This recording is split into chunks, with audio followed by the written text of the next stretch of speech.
po, Celes Kitchen. Magluluto po ako ng salmon. Hinati ko po mayonnaise, tsaka lang po oyster sauce. Ayun po ang gagawin natin sa kalahati.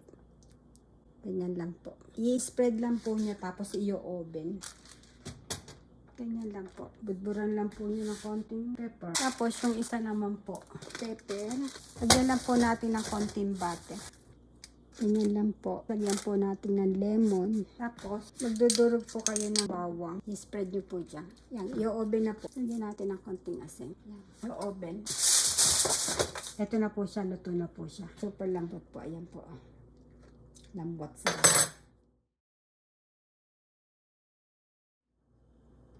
Tapos ito naman po yung salad. Ang ginamit ko lang po ay spinach, cucumber, tomatoes, yellow bell pepper.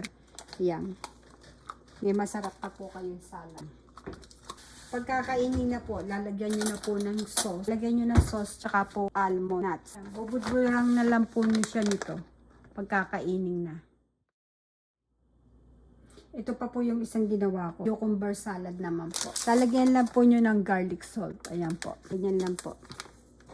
Lalagyan nyo ng brown rice vinegar. Ayan po siya. Lagyan lang nyo po ng isang paikot na ganyan. Tapos hahaluin.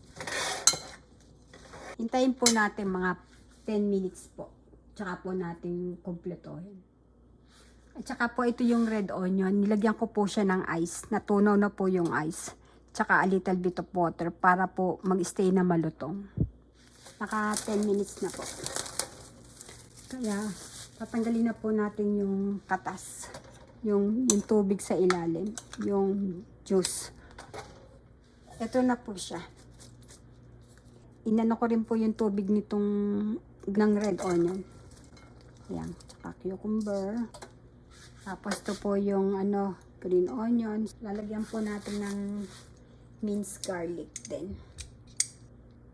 Ginger garlic paste. Konti. Red chili pepper flakes. Kung gusto nyo po ng maanghang, damihan nyo. Pero kung ayaw po nyo, mga 2 tablespoon lang po. Ayan. 1 tablespoon na.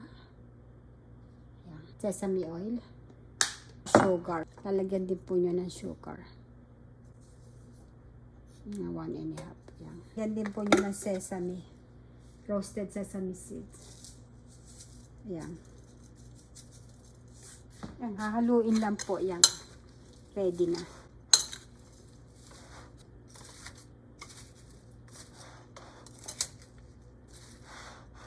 Favorite din po ito ng anak ko. Masarap po ito sabay sa salmon. Kung gusto niyo naman po, spinach. Ito po yung isa.